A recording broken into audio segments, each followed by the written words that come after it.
Again, victory will be determined by the Commander-in-Chief once the goals and the objectives that we have repeatedly laid out are fully realized. Again, we just, in the next few hours, will be achieving that dominance over the skies, which means the United States military will be raining missiles and weapons down on Iran to hit these specific targets that have been identified as crucial to take out by the Department of War.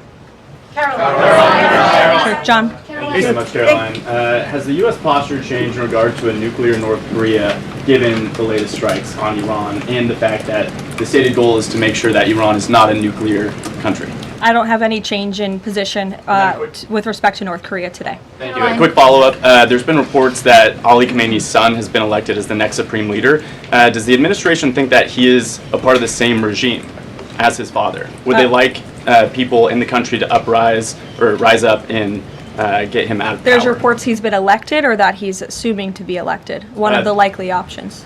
Pardon me, what was that? That he's one of the likely options or that he has been elected. Okay, so we'll wait to confirm until someone actually is elected. Caitlin. You just mentioned that the president is going to attend the Dignified transfer for these families. Given what Secretary Hegseth said this morning, is it the position of this administration that the press should not prominently cover the deaths of U.S. service members?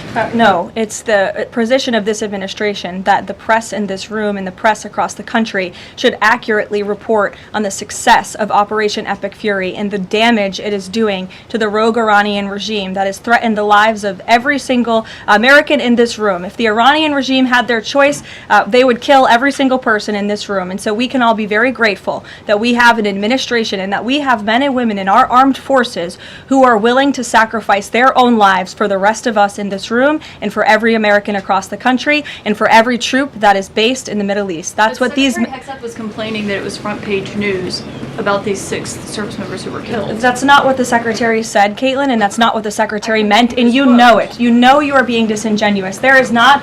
We've never had a Secretary of Defense who cares more... Drones get through or tragic things happen, it's front page news. I get it, the press only wants to make the president look bad. Yeah, As you know, we cover the deaths of U.S. service the- members under every president. The press does only want to make the president look bad. That's a fact. Especially you. No, listen to me.